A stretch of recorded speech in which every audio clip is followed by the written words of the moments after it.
Hello and welcome. This is Activated Talks. We are currently on our fourth episode.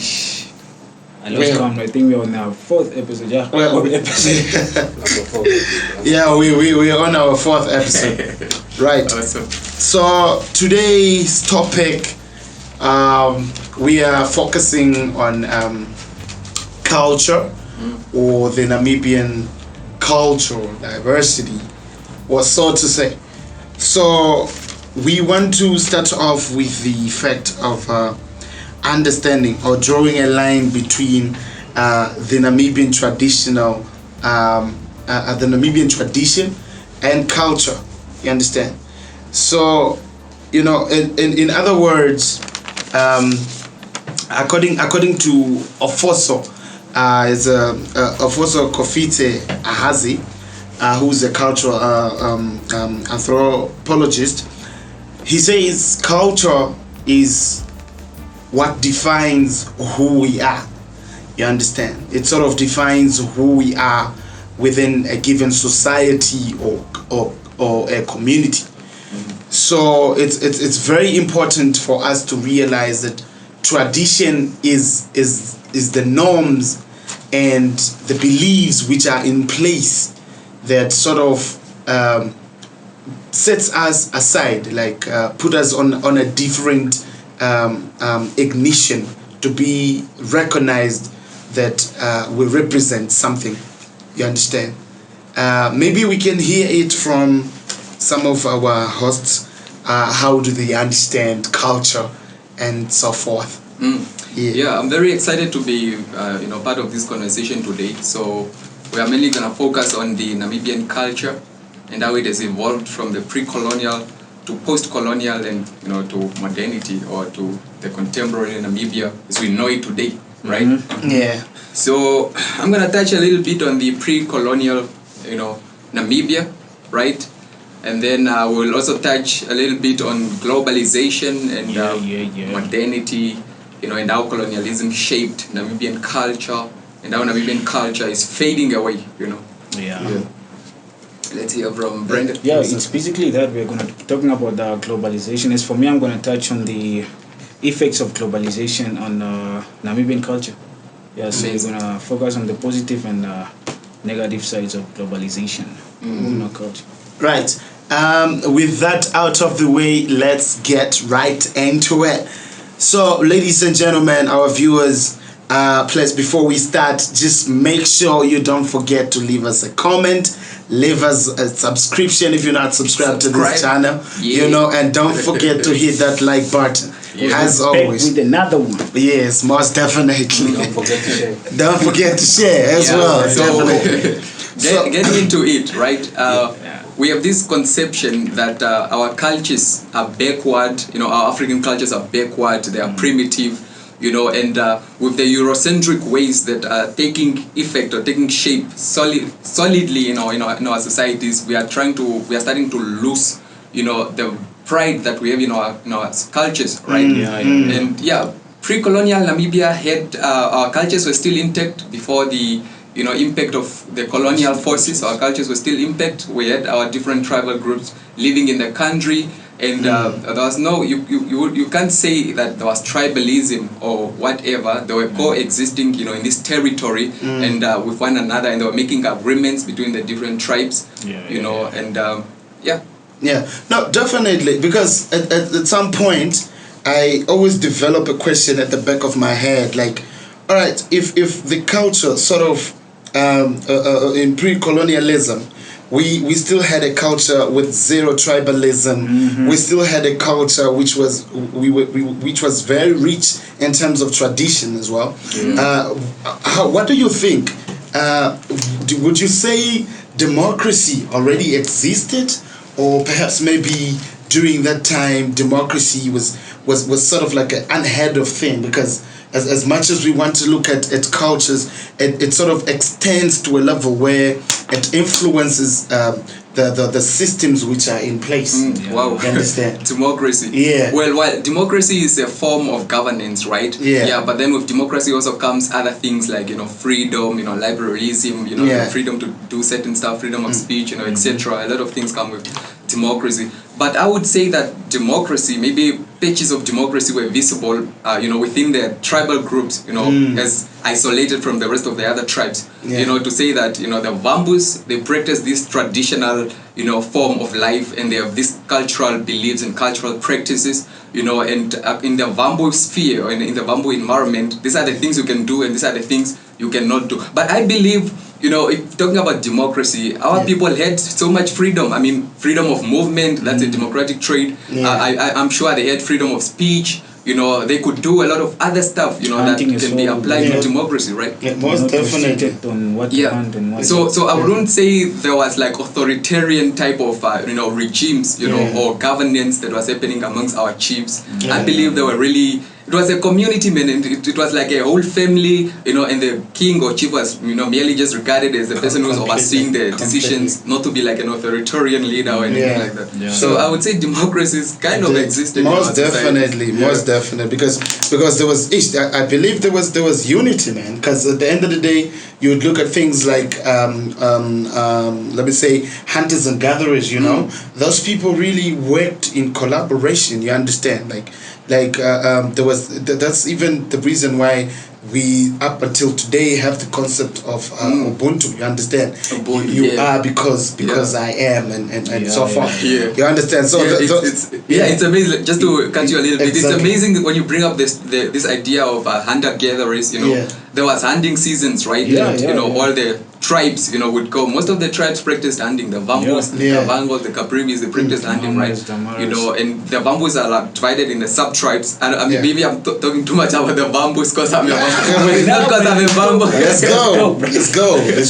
Touch on the so they made arrangements that, our cultures were not primitive, guys. That's one thing they need to understand, that we were not primitive. We made decisions, we made agreements that we are going to hunt, but this hunting season we are not going to hunt in a specific area because we want the animals there to regrow their population, etc. So there was agreements, and all this. There was councils, and people were making lucrative decisions, amongst one another. They came to a lot of consensus amongst one another in a lot of cultural related things, or environmental related things. In other words, we were really able to sort of like maintain our own environment. Definitely. There was coordination, there was understanding, reaching of agreements on how certain sectors are supposed to be approached.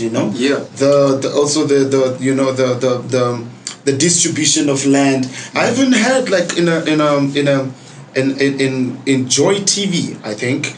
It's a YouTube television. Joy TV. Joy TV. I heard there was a situation where, if as a fellow African, you understand, if you move from a certain area and you come to my village, the first thing I need to do is give you a space where you can settle down. There wasn't I would give you just for free because you're a fellow African. You understand? There wasn't necessarily needs of you to go through borders, signing out stuff and all that. All this funny stuff. All this funny stuff. Like I would just accept you as my brother.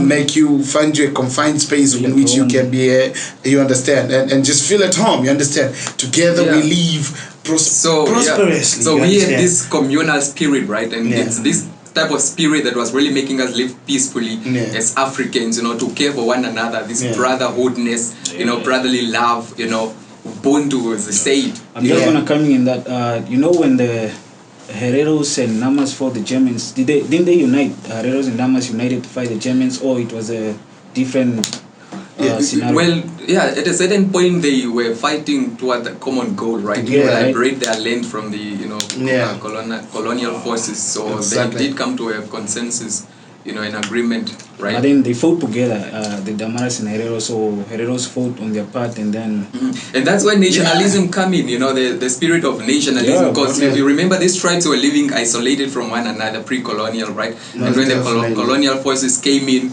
they were forced to kind of create a spirit of nationalism, to say that we are working toward a common goal and we have experienced the same, experiences, right? Yeah. And I believe they did that, and that's how that's how this whole notion of their tribes being isolated from one another, died out. They were forced to come together and just to fight for freedom, man, because they are experiencing the same atrocities. You understand? Pre-colonialism, man. Sometimes it just gets to my attention to sort of just just forget about what's happening now and think about how our culture was before we even came to be in this globalized situation that we are in. Yeah. Pre-colonialism. Can you touch more on that? Like, just make us understand on the similarities. What sort of also similarities? Just want to understand in what terms, how did the cultures got differentiated? Like, if you're a foreigner, let's say you are a Zimbabwean, Zambia, when you come to Namibia, how did that foreigner know that these the Oshiwambo speaking people, these are the Kamango speaking people? That's amazing. So you see, just like we have international relations today, this is where leaders from all over the world meet other leaders, and they deliberate on decisions that affect their countries as a collective. So was it in the Namibian context, during the pre-colonial era, right? To say that the Vambus knew that the Hereros existed, the Vambus knew that the Kavangos existed, and they would come together to deliberate on certain decisions, that affect both their communities, right? So that those are some of the kind of coexistence that they had with one another during that time. Right? Most definitely. And also one thing we shouldn't forget is that as Namibians, we do have our own. We used to have our own, or still have our own traditional or cultural names. You understand, in which we are defined. You understand, especially the Vambu. Is it Victorian dresses? Those colorful. Exactly. Dresses, right? Yeah, we also have the languages we speak. You understand, the vernacular languages. You understand. Yeah, just to correct him on the Victorian dresses. I won't say it's necessarily Victorian dresses. There was the Rhenish and the Finnish, missionaries. So the traditional attire for the Vambus were somehow influenced by the missionaries, that were present in northern Namibia during that time, right? Yeah, but the colors totally belong to the Vambus. These are traditional colors that belong to the Vambus. Awesome.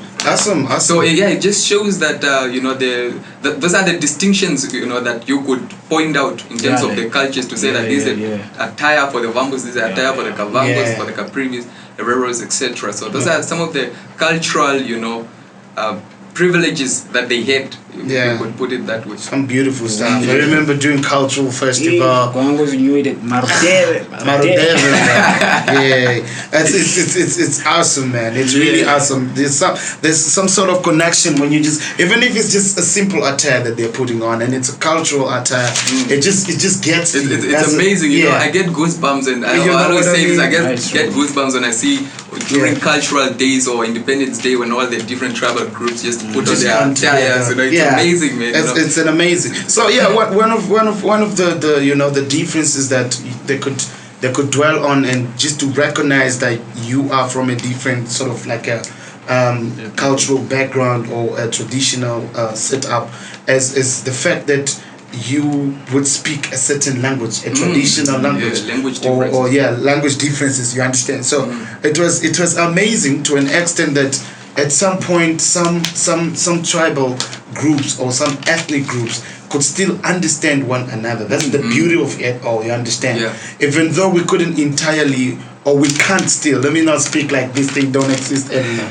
You understand? We do have different languages, actually vernacular languages, but we do understand to some extent, few words here and there, you understand.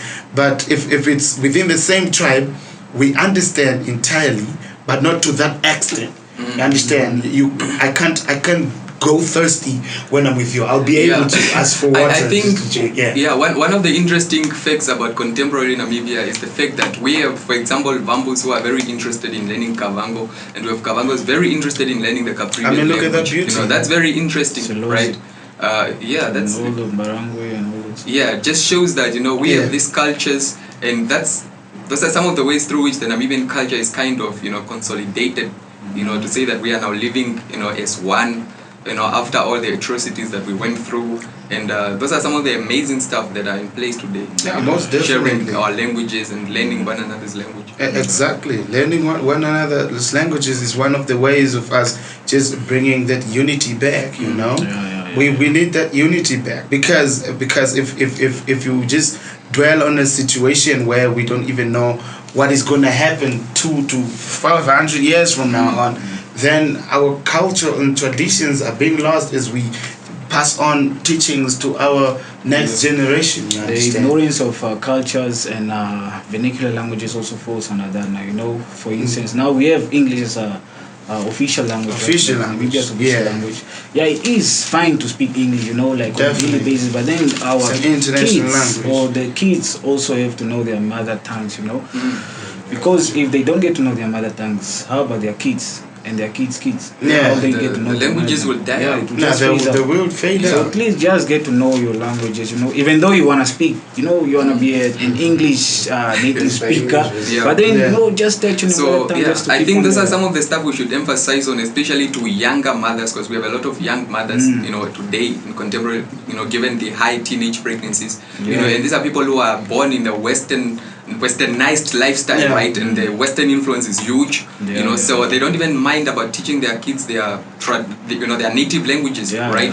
You know, which is a shame, you know, a kid growing up not knowing their native language. Speaking English with their kids, you know, it's not bad, you know. We really have to speak English. We need to, you know, it's not formal. You know, the thing that surprised me is that they find pride in that.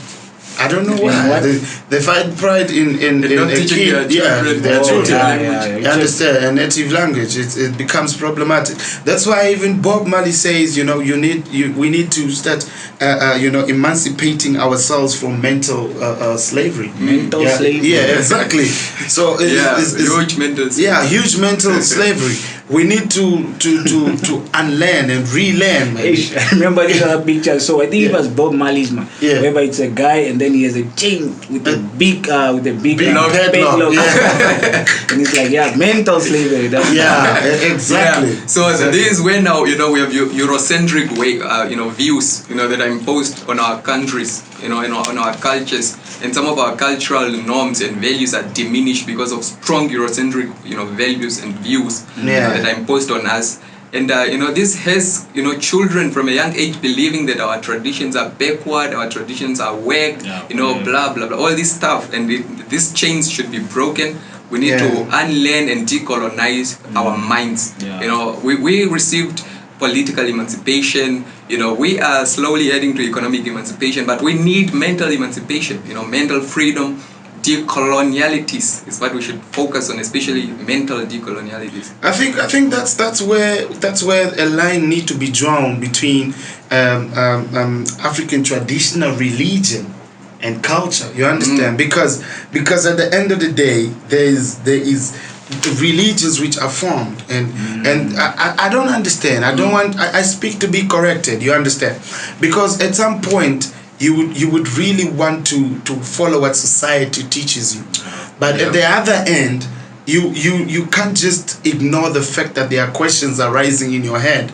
You understand? But then religion teaches you not to ask these particular questions because it becomes a sin. You understand? And they sort of paint it that if the traditional ways of doing things is so barbaric, you understand? Right? So it's barbaric. It's not acceptable within the societies. We are supposed to sort of like just get attached to these new ways of doing things and neglect everything that our forefathers used to do. We have seen the power of religion. Religion came in so powerfully and so tremendously vigorous, you know, that, you know, cultures and traditions all over the world, you know, have been washed away by religion, you know, practices that have been practiced for generations. You know, when religion came into the picture, these traditions have been washed away. You know, and so some of the traditional practices. Exactly, and if I remember correctly, in that Joy TV, you know, I'm gonna make reference to that because I was really dwelling on it. The cultural anthropologist, he was quoting who's this guy? King Leopold II.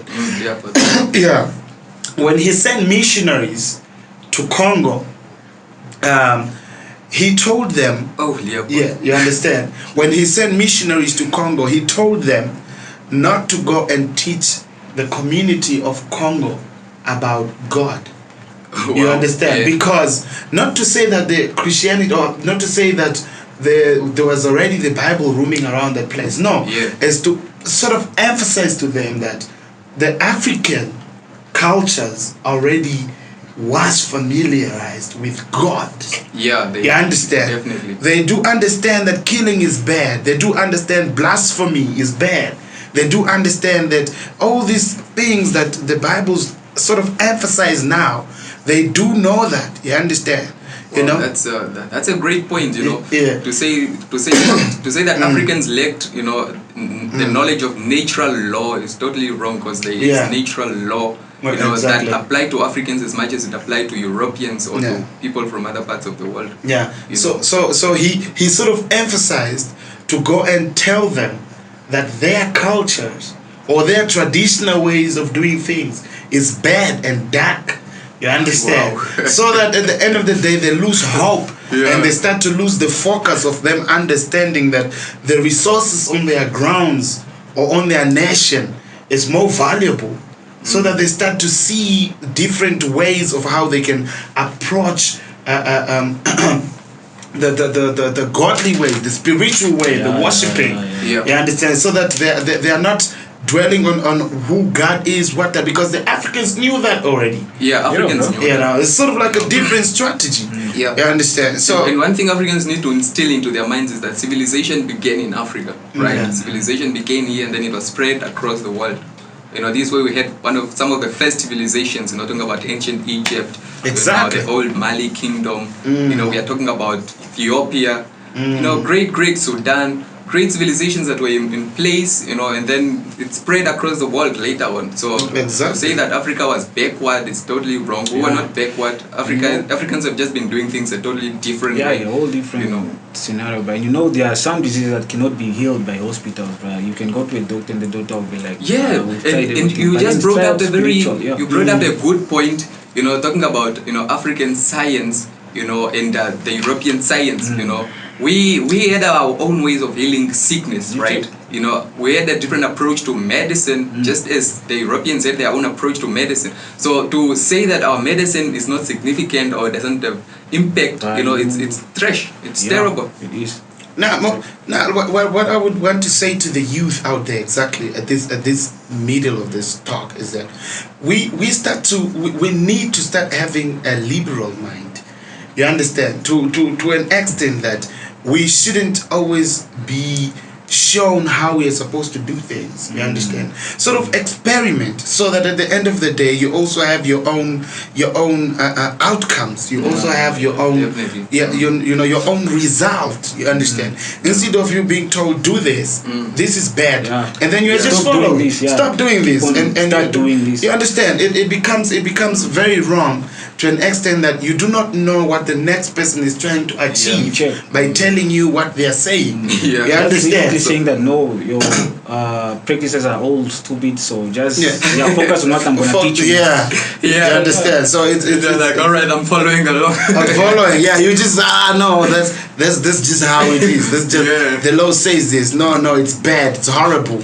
Such things. And it comes also we have and this is just my opinion. I think we have a lack of intellectuals, you know, in Africa, people who aspire to be intellectuals, because a lot of people, especially in Namibia, you know, we just read books and then we adapt the knowledge that we have read from these books, you know, and we don't think further to contribute further to this topic or subject. Yeah, so we have intellectuals. We have people in Namibia that just read books, not just in Namibia, in Africa at large and the whole world. You know, that just read books, you know, and they just stop there. They don't think further, as in to contribute their own original ideas onto this subject that they read on. You know, and that's why we have a lack of intellectuals in Africa, and maybe partly the reason why Africa is still stagnant in a lot of areas today. You know. It's true, man. Most definitely. A lot has to be done. Yeah, so let's just talk about the effects of globalization on Namibian culture. Globalization is basically the movement of goods and people, the process of moving goods and people easily across borders, right? So now let's just check on the manufacturing sector. So now we have too many I'm just going to talk about the brands, right? Because South Africans are selling a lot of their brands in here, so it's basically their culture, right? So we have too many Namibians that are wearing South African brands, man, like Relay Jeans, Red Bed, and all that. You check. So we are basically experiencing the South African culture, whereby we are forgetting that we also need to start pushing our own culture, develop and start pushing our own culture, such as our local brands, man. You check. It becomes a problem when you see an African, or let me say, to be specific, a Namibian child who is more reliant on adopting a certain and adopting a Western ideology. Let me say not ideology, but just say putting on an attire that is not strongly significant to who they are. You understand? So it is a scenario where we need to sort of also understand in how we can develop, develop our own attire, be innovative. Our own traditional attires into something that can be modernized. So in other words, you're saying that our identities are not merely shaped anymore by our own cultures. Exactly. In that back home, right? They are rather influenced by cultures, Western cultures, which are from even outside. The South African brands were influenced by Western cultures. Cultures. Basically, So the African culture is really getting diluted. It is really getting diluted. I mean, it's not just on attires. Even the languages, man. Even the languages. I'm saying this. We are not even trying to sort of like digitalize our languages so that it's even on platforms and you can just sort of like, if you're even a Western country, you can start to read about how to know an African language. I'm sure there are some which are digitalized, but I feel like Swahili, but they're not significant enough. We're not having enough of them. If you look at the internet or the digital platforms, you'd see so much languages which is digitalized. And you hardly see in most African countries, African languages, you don't see them on such platforms. For example, language learning apps, language learning websites. You don't see them offering courses in African languages. You don't. Is that showing that our languages are insignificant? No, they are not insignificant. We are really being influenced by the Western cultures. Man. We are. I mean, Namibian from the way we talk, look at our music culture. Everything is just being influenced by the Western world, bro. So that's what I was also thinking. Namibian youth, we are the future of this country. You understand? If I might put it in that direction, we are the future of this country. And we do not want to sort of lose our way to an extent that we have forgotten who we are. Let us not lose our traditions. Yes, let's just not. It is acceptable that we are comfortable in this particular era where we are right now. So-called modernity. It is fine. You understand? That's why I actually brought up that idea of whereby we just keep on wearing, foreign brands, we can just for instance, we had a company called Ramatex back then. I think after independence they really did a good job. They employed too many Namibians and all that. They reduced but it was short-lived. It was a foreign company, a company from Malaysia. And then Dinapama came through. They're also doing the same thing, minimizing unemployment. But then the thing is, they should just focus on really producing. But is Dinapama like a foreign country? No, it's not. It's local, bro. It's local. Made in Namibia, bro. Made in Namibia. But then the thing is, they should just also improvise our cultural attires, just that brand where people really have pride to wear it, not only during cultural festivals, and that's when you get to see cultural attires. Just make it a brand. But no, honestly, with the Osrambo people, I see the traditional attires. That one, that's what I say, bro. That one, feel it, man. We shouldn't also forget the what is this? The local people, man. The ones who are always in the traditional attires. The Himbas. The Himbas. Oh Yeah. yeah. I mean, that's one of Those are some of the strongest and most resistant tribal groups in Namibia, and their culture is still Beautiful preserved people. to some extent today, although it's fading out slowly. Yes. Even the Namate is also like I see people putting it on in town once in a while. You check. Not forgetting the San people. Yeah. You know. Yeah, but like Exactly, some those ideas should make them a brain, man. Like you just modernize it. I think that's why we are sort of like being left behind. Yeah. Because we if look at the Himbas, they are trying to maintain that particular way of living, but they are not catching up with this modern type of way of life. You understand? If only it could be balanced. You understand? If it could be balanced, we could have such a relevant culture up until now. I think Himbas are very inspirational. They should be an inspiration to the rest. Although they are considered as a minority, you know, also as a marginalized group, you know, community. People think because they are considered as marginalized is because is the reason for them still, you know, having their cultural attest and taking pride in their culture. No, that's not the case.